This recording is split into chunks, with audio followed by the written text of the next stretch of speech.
Faire bouger les lignes au niveau du 7e art ivoirien, tel est l'objectif que vise l'Académie des sciences, des arts, des cultures d'Afrique et des diasporas africaines, en abrégé l'ASCAD, en organisant un colloque les 13 et 14 novembre 2018 à l'auditorium du Conseil de l'Ordre des architectes à Cocody. Durant ces 2 jours, plusieurs panélistes, pour la plupart professionnels liés au cinéma ivoirien, ont contribué à l'élaboration d'un diagnostic approfondi de la profession. Idrissa Diabaté, réalisateur et professeur de cinéma à l'INSAC, présente ici quelques observations de ce colloque. Le développement du cinéma dans des pays comme la Côte d'Ivoire ne peut se faire qu'avec la contribution vraiment de la télévision. Malheureusement, la télévision, elle est vraiment absente dans le développement du cinéma en Côte d'Ivoire. Je peux prendre comme exemple, la France produisait une centaine de films par an, de l'ordre de 1 million, 2 millions d'euros. Lorsque Canal+ est rentré dans la production, le nombre de films produits par an a été multiplié par 5.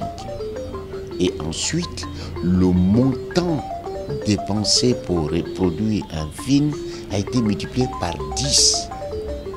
C'est Canal+ qui a fait ça. La Côte d'Ivoire aujourd'hui, la télévision, elle prend 12 000 francs CFA par abonné par an. 12 000. S'il y a 1 500 000 abonnés en Côte d'Ivoire, la RTI prend 18 milliards de francs CFA par an.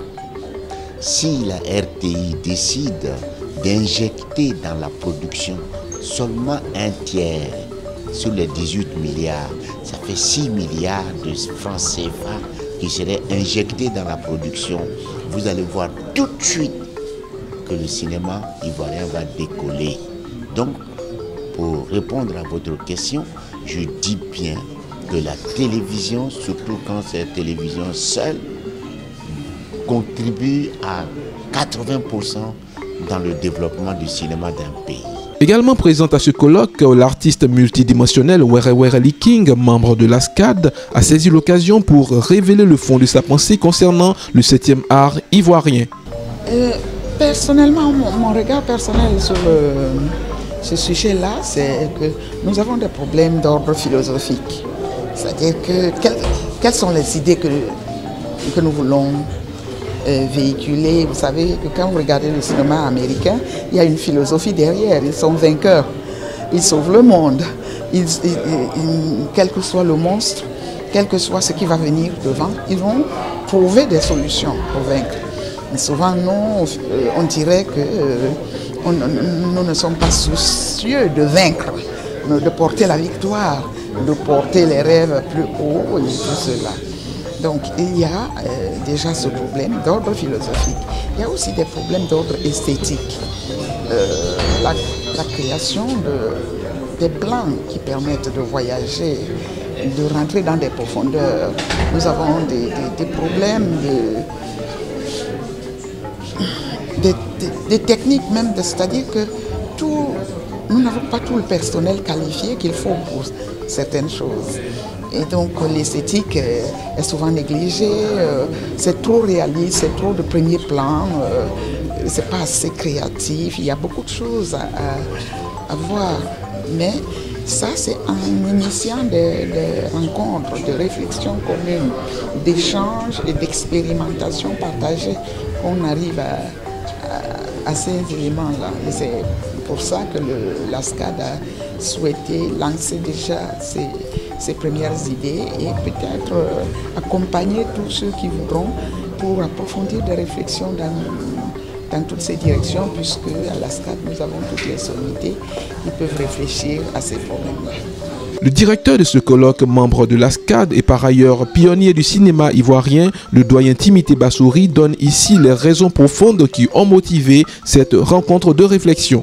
Le cinéma ivoirien, on sait que ça existe encore, parce qu'il y a des jeunes qui font toujours des films, mais on n'est pas encore arrivé à une dynamique de cinéma ivoirien comme nous le souhaiterons. C'est ça le problème.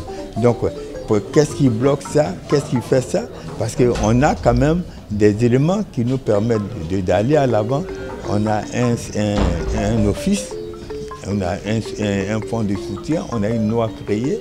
Donc en principe, on a des éléments qui devraient nous permettre d'arriver à une production constante et permanente. Sinon, parce qu'on ne peut pas parler de cinéma s'il n'y a pas une production constante dans un pays.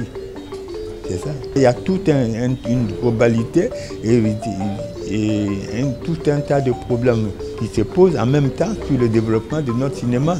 Donc c'est pour ça que nous engageons un tel colloque pour justement rencontrer tous les spécialistes, tous les acteurs de la profession pour un peu réfléchir comment on peut aller de l'avant avec notre cinéma. Nous sommes quand même un des cinémas les plus anciens de notre sous-région. Et comment ça se fait que nous sommes un peu bloqués? Et maintenant le cinéma ivoirien, c'est de l'extérieur qu'on l'entend. On entend qu'un jeune a fait un film qui a été présenté à un tel festival. Mais le public ivoirien ignore encore ce film. Donc il faut que les choses se reviennent là. Et il y a des choses qui ne... Il faut que le cinéma retrouve sa place sur son sol national par une production constante. Voilà. Il faut noter que les résultats des travaux de ce colloque seront transmis aux autorités compétentes pour permettre la matérialisation de façon concrète des propositions retenues à l'issue de cette rencontre.